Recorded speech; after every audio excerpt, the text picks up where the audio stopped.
A lot of people have a goal to make a lot of money or live a long time, and they get so hung up and focused on these goals that they actually can tend to prevent themselves from living longer and from making more money. And we know this, that like stress will shorten your life quicker than almost any other thing. Stress does worse for you than smoking in a lot of cases. But that said, a lot of the stress that we put on ourselves is totally unnecessary and out of our control. And I think one way you could look at it is the guy who's making like millions of dollars as the CEO of some company. His life is not easier than yours. His life is not less stressful than yours. His life, he actually works way harder than you, and he has to deal with way, way bigger problems than you do.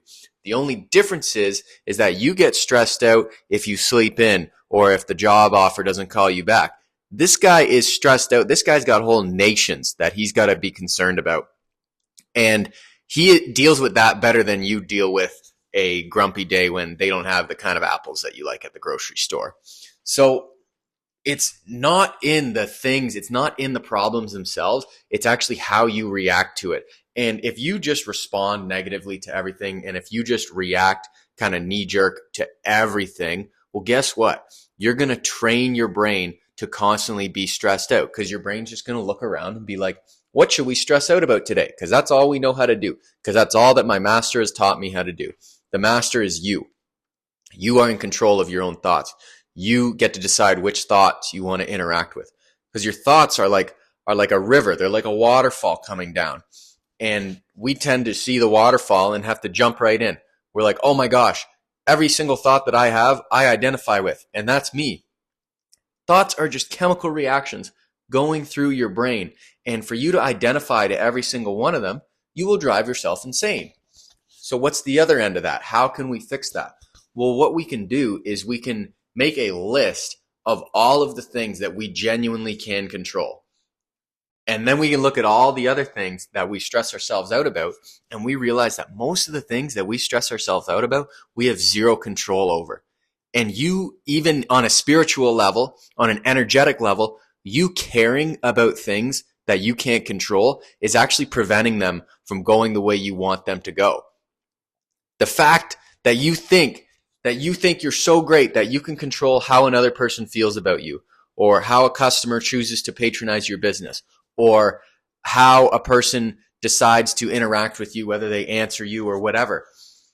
For you to think that they owe you a response, that God owes you that money, that your coworkers owe you the time of day, you're wrong. You're wrong. They don't owe you shit. And all you can do, you can sit there and go, well, who do you think they are? Who do I think they are? Who do you think you are? I am. Like, you could do that and just shave years off your life. Just being concerned about what other people think, what other people do, how much money other people make in comparison to you. It's all terrible, toxic mustard shit that will kill you eventually, basically. Like, for you to actually care about other people is such a waste of time.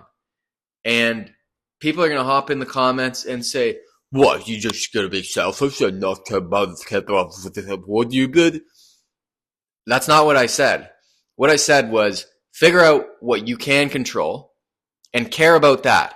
And that's like two things. That's like what time you wake up in the morning and how you decide to interact with your thoughts throughout the day.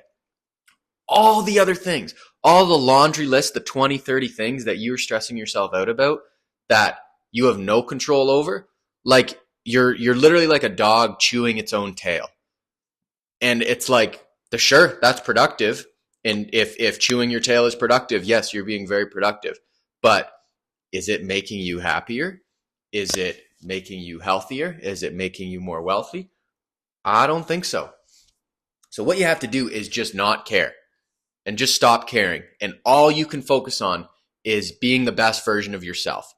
You say, I'm going to be the best version of myself and have no expectation, no care, no attachment to the outcome.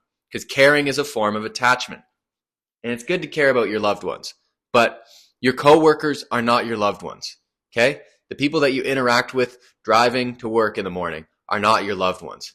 For you to care about whether somebody stopped too soon at a yellow light, or whether somebody ran a red light, or whether somebody walked across the street when there wasn't a pedestrian walk, for you to actually care about that is such a waste of your precious life. I'm telling you, not that you're bad for thinking this. I'm telling you, you're better than that. You are better than caring about the mundane things, because all you should be concerned about is you reaching your highest self. And when you do that, all the other things fall into place. You stop worrying about the other things, and the things that you didn't have control over all of a sudden seem to be working out somehow. So that's what happens when you let go, stop caring, and just allow life to be. Control what you can. And that's very little. It's just you, your attitude, and your reactions. But you got this, and you can do this, and I love you. And life is beautiful. And it's Monday, which means it's leg day. So go get your workout in. I love you so much. Peace and love. Like and subscribe for more.